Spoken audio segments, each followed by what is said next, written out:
shoulder movement, sending the message that we are, the 20th century definition of anti-Semitism is behind us, and a new form of anti-Semitism that allows Israel's new partners is now the accepted definition.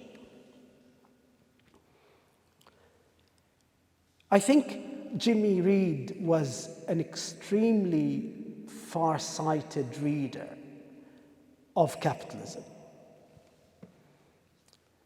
In a lot of ways, akin not to Marx, but to Engels, because he saw it play itself out. And one of the most important observations he made was about expendable human beings. These expendable human beings have now become surplus populations in the eyes of global capital. Surplus to the needs of the market, surplus to the need to keep them healthy and to keep them alive. And Gaza has become a template for the removal of surplus political populations. A laboratory where not just the language and the philosophy and the logic and the technological advancement for getting rid of these surplus populations is developed. And the weapons and the language and the logic of Gaza will be seen in Kashmir and in Brazil.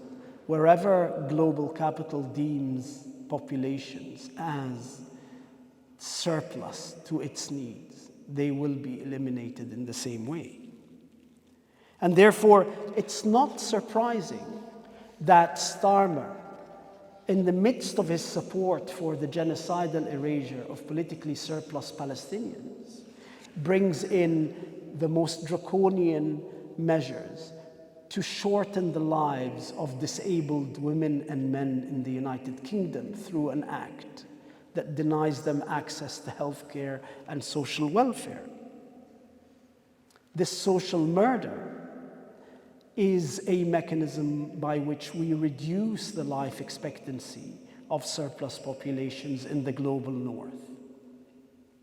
And Glasgow has always been and remains an example by which social murder is used through the reduction of life expectancy for those populations that are deemed surplus.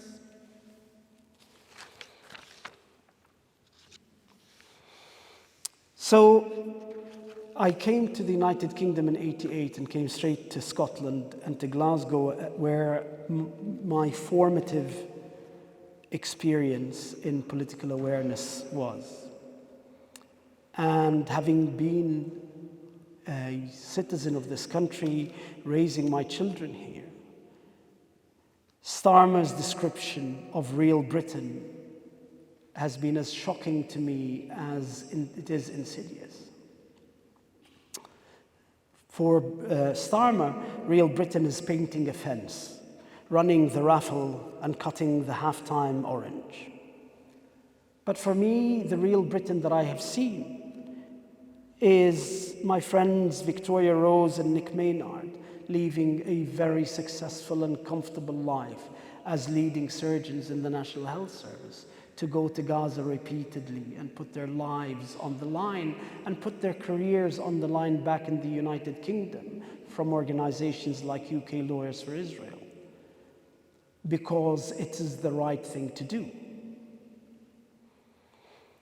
Real Britain for me is union organizers who give up their time and their effort to fight for the rights of others, for fair deal and fair wage.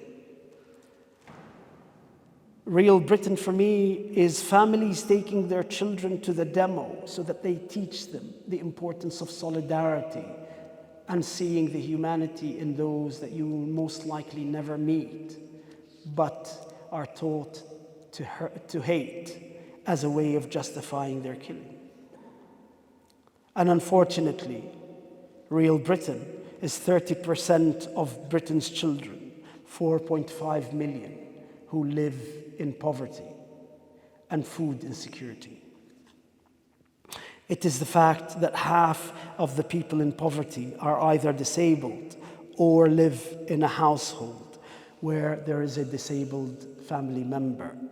It is families with a disabled child facing significantly higher rates of poverty. Real Britain is the fact that 40% of Glasgow University students miss a meal because they cannot afford the rent. The great Marxist historian and critical thinker, Rodney Waters, a Guyanese radical and a freedom fighter who was killed by the CIA in the early 80s, asked once a question: what happens when we stop dreaming? Gaza is what happens when we stop dreaming of an end to Western imperialism in our lands. Gaza is what happens when we stop dreaming of a world where people hold the same value and where counting those killed, where the body count in wars is about the number of people who have lost their lives, not about the bodies that count. Viscount Blair happens after the killing of 1 million Iraqis, and a litany of one morally bankrupt and intellectually mediocre prime minister after another. That is what happens to us when we stop dreaming that we are capable of a better world. So I will end what started as a rallying call and really for me epitomizes the life of Jimmy Reed, but is unfortunately now a stark choice facing humanity. Socialismo o muerte. Thank you very much.